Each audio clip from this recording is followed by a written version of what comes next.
युद्ध शुरू होने के बाद इस्माइल कानी का पहली वार्निंग। इस वक्त की बड़ी खबर, अमेरिका से जंग में बड़े सरप्राइज आने वाले हैं।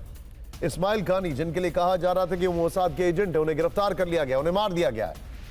लेकिन इस्माइल कानी ने कहा अमेरिका इजराइल पर अब तक कई प्रभावी हमले हुए। एक्सेस ऑफ रेजिस्टेंस के पास मजबूत क्षमताएं हैं। कानी की मौत और गिरफ्तारी की खबरों के बीच उनका संदेश।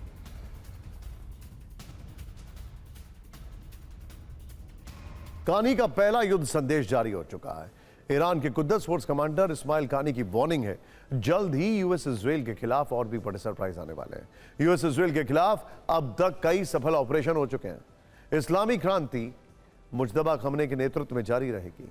मौत की अफवाहों के बीच पहली बार कानी की चेतावनी, हमने अपनी मर्जी से ईरान की रक्षा में यूएस इजराइल से लड़ाई शुरू की। एक और बड़ी खबर मैं आपको बता दूं, इस वक्त की बड़ी खबर आ रही है, ब्रेक करिए जरा।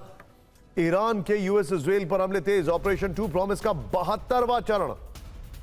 इजराइल के शहरों पर किया गया मिसाइल हमला। मिडिल ईस्ट में अमेरिकी बेसिस पर भी अटैक किया गया।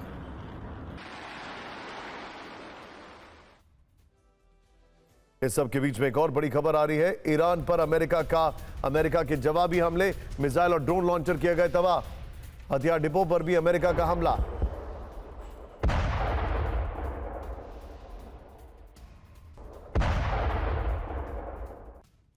इस जंग के बीच एक सच यह भी है कि आज दुनिया भर में ईद मनाई जा रही है, लेकिन 6 दशक में पहली बार इजराइल के यरूशलेम में अल-अक्सा मस्जिद को ईद की नमाज के लिए नहीं खोला गया है। 1967 के अरब इजराइल युद्ध के बाद यह पहली बार जब अल-अक्सा मस्जिद पूरी तरह बंद है। यह मुसलमानों के लिए मक्का और मदीना के बाद तीसरी सबसे पवित्र जगह है, लेकिन ईद के खास मौके पर यह पूरी तरह से वीरान है। अल-अक्सा मस्जिद पिछले करीब 23 दिनों से बंद है। यहाँ रमजान में नमाज की इजाजत भी नहीं थी। अरब लीग के देशों ने अल-अक्सा मस्जिद खोलने की मांग की थी। उन्होंने मस्जिद को बंद करना अंतर्राष्ट्रीय कानून का उल्लंघन बताया था, लेकिन इजराइल ने उनकी बातों को अनसुना कर दिया। मस्जिद बंद रखी गई। 28 फरवरी से अमेरिका और इजराइल के ईरान के खिलाफ युद्ध शुरू हुए युद्ध के बाद सुरक्षा कारणों से इजरायली अधिकारियों ने यरूशलेम में आम लोगों की एंट्री बंद कर रखी है। सिर्फ वहां रहने वाले लोग या दुकानदार ही अंदर जा सकते हैं। 6 मार्च से वेस्टर्न वॉल, अल-अक्सा मस्जिद और चर्च ऑफ द होली सिल्प जैसे कई धार्मिक स्थल बंद हैं। पूरे देश में भीड़ पर पाबंदी है। मस्जिद के अंदर 100 और बाहर 50 लोगों के इकट्ठा होने की अनुमति है। यरूशलेम के पुराने शहर के गेट पर शुक्रवार को ईद उल फितर की नमाज के दौरान सैकड़ों मुस्लिम नमाजियों और पुलिस के बीच झड़प भी हुई थी। कुछ लोग अंदर जाने की कोशिश कर रहे थे, लेकिन पुलिस ने रबर बुलेट चलाई और उन्हें अंदर नहीं जाने दिया। आरोप ये भी लगे हैं कि इजराइल जानबूझकर ये सब कर रहा है। हालांकि ये बंदी और सन्नाटा सिर्फ अल-अक्सा मस्जिद में नहीं, बल्कि ईरान में भी ईद ऐसे ही सन्नाटे में बीत गई। ईरान में शुक्रवार को ईद मनाई गई। इस मौके पर बाजार बंद रहे। कतर, यूएई और कुवैत जैसे खाड़ी देशों में आज ईद मनाई जा रही है। जंग की वजह से इन देशों में खुले मैदानों में नमाज पढ़ने पर रोक लगा दी गई।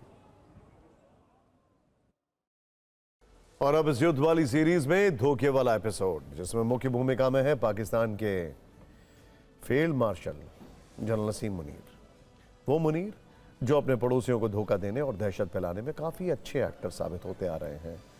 ताज़ा मामला ईरान का है। वैसे तो पाकिस्तान ईरान के समर्थन में बड़ी बड़ी बातें करता है, लेकिन वो ईरान के साथ कैसे विश्वासघात कर रहा है, इसके सबूत पाकिस्तान के शिया मौलाना ही दे रहे हैं। वो भी तब जब ईरान के सुप्रीम लीडर मुश्तबा खमनेई ने पाकिस्तान को अपने पिता का सबसे पसंदीदा मुल्क कहा। दरअसल पाकिस्तान के शिया मौलानाओं ने दावा किया है कि नसीम मुनीर ने उनके साथ गद्दारों वाला व्यवहार किया है और उन्हें ईरान चले जाने के लिए कहा है। दरअसल मामला 19 मार्च का है, जब पाकिस्तान में एक हाई प्रोफाइल इफ्तार पार्टी का आयोजन हुआ था। इस आयोजन में पाकिस्तान के जनरल नसीम मुनीर और कई बड़े शिया मौलाना शामिल हुए थे। पाकिस्तानी शिया मौलाना शिफा निज़वी ने दावा किया है कि जब शिया मौलानाओं ने नसीम मुनीर से ईरान पर चिंता जताई तो मुनीर नाराज हो गए और शिया मौलानाओं को बुरी तरह से फटकारा, अपमान किया और ईरान चले जाने के लिए कहा। नसीम मुनीर ने इस इफ्तार कार्यक्रम में कहा कि अगर ईरान से बहुत प्यार है तो वहां चले जाओ। हम किसी को भी किसी दूसरे देश के प्रति अपनी वफादारी की वजह से पाकिस्तान में अफरा तफरी फैलाने की इजाज़त नहीं देते हैं। पाकिस्तानी मौलाना शिफा नज़वी ने यह भी दावा किया है कि मुनीर 1 घंटे तक बोलते रहे। उन्होंने किसी की बात नहीं सुनी और अपनी बात कहने के बाद वहां से चले गए। एक बार सुनिए शिफा नज़वी ने मुनीर पर और क्या क्या कहा है। इस घटना के बाद पाकिस्तान का शिया समुदाय खुद को बुरी तरह अपमानित महसूस कर रहा है। शिया समुदाय का गुस्सा भड़क गया है और वह नसीम मुनीर का विरोध कर रहा है।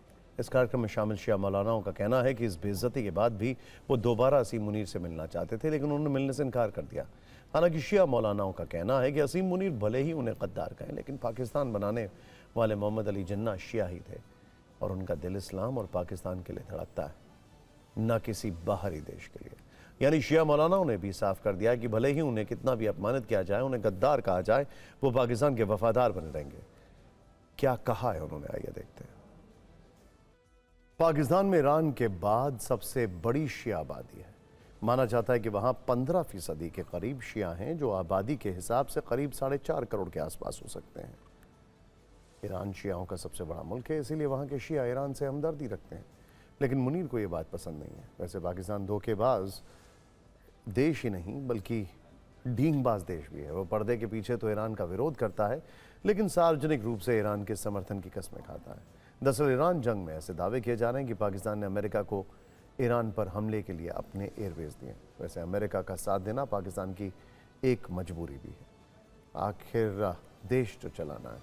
मामला यह है कि पाकिस्तान की अर्थव्यवस्था अमेरिका से मिले कर्ज और एहसान वाले डॉलर के भरोसे चल रही है। अमेरिका तय अंतराल पर पाकिस्तान को चंद डॉलर्स देता रहता है, जिससे देश चलता रहता है, और यह कर्ज चुकाने के लिए पाकिस्तान अमेरिका को अपने एयरबेस देता है। पाकिस्तान करे भी तो क्या, नाकाम मुल्क होने के कारण कुछ समझौते तो करने पड़ते हैं। पाकिस्तान भी वही कर रहा है।